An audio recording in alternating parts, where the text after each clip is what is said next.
আচ্ছা, আপনি হচ্ছে ২ টা অর্ডার হচ্ছে কনফার্ম করছেন। তার মধ্যে ১ম যে অর্ডার কনফার্ম করছিলেন, পরের অর্ডারে উনার নামে বিলিং অ্যাড্রেস নিচে আসছে বিলিং অ্যাড্রেস, আর শিপিং অ্যাড্রেসের জায়গায় পরে যার করছেন উনার নাম আসছে। বিলিং অ্যাড্রেস হচ্ছে চেঞ্জ করে আপনার ঠিকানা দিবেন কেমনে?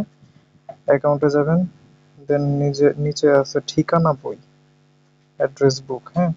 এখানে ১টা হচ্ছে, এটা হচ্ছে কাস্টমারের শিপিং অ্যাড্রেস, আর নিচেরটায় হচ্ছে আমি এডিট করে আমার ইয়ার নাম দিয়ে দিছি, নাম্বার দিছি, ঠিকানা দিছি, আর এখানে সিলেক্ট করে দিছি অফিস, আমার দোকানের ঠিকানা, হ্যাঁ? তো এটা হচ্ছে আমার বিল্ডিং অ্যাড্রেস। আপনি এই জায়গায় হচ্ছে আহ, প্রথমে যিনার যার হচ্ছে অর্ডার করছিলেন উনার নাম হচ্ছে, আপনি ওটা এডিট করে কেটে দিয়ে হচ্ছে আপনারটা বসাই দিতে পারবেন, সমস্যা নেই। যেমন এই যে আমার আমি যেগুলো হচ্ছে অর্ডার কনফার্ম করি ওগুলোর মধ্যে হচ্ছে এরকম দেখায়।